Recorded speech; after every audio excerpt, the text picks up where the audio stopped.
আসসালামু আলাইকুম সবাইকে। আমি তাসনিম জারা, ঢাকা ৯ আসনে ফুটবল মার্কা নিয়ে স্বতন্ত্র প্রার্থী হিসেবে নির্বাচনে অংশগ্রহণ করছি। আপনারা অনেকক্ষণ ধরে অপেক্ষা করেছেন, সেজন্য ধন্যবাদ। কিন্তু আসলে বেশ কিছু জটিলতার মধ্যে আমাদের যেতে হচ্ছে।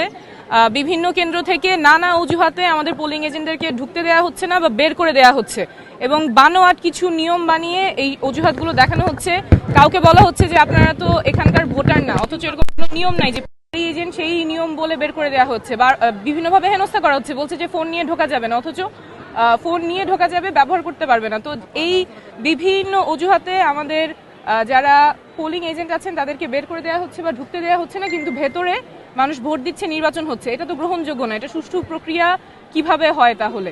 এবং যখন আমি জিজ্ঞেস করছি নিয়মটা কিসে, তখন আবার ওনারা বলতে পারছেন না। একটু আগে আরেকটা কেন্দ্রে গিয়ে আমার এটা নিজে সলভ করা লাগছে, কিন্তু আমি তো প্রার্থী হিসেবে গিয়ে প্রিজাইডিং অফিসারকে জিজ্ঞেস করতে পারবো না যে আপনি কোন নিয়মে কেন এই বানোয়াট অজুহাতে আমার পোলিং এজেন্টকে ঢুকতে দিচ্ছেন না বা বের করে দিয়েছেন। তো এটা তো কোনোভাবেই গ্রহণযোগ্য না। এবং যখন আমি জিজ্ঞেস করছি কোথায় নিয়ম, উনি বলছেন যে আমাদেরকে বলা হয়েছে। কে বলতেছে?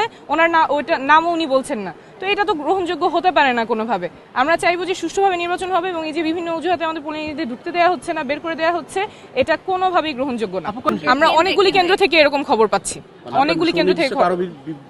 কোনো অভিযোগ আছে? সুনির্দিষ্টই তো বললাম। সো আমাদের অনেকগুলো কেন্দ্র থেকে রিপোর্ট আসতেছে পোলিং এজেন্ট ঢুকতে পারতেছে না বা বের করে দেওয়া হচ্ছে। এটা কোনোভাবেই গ্রহণযোগ্য না।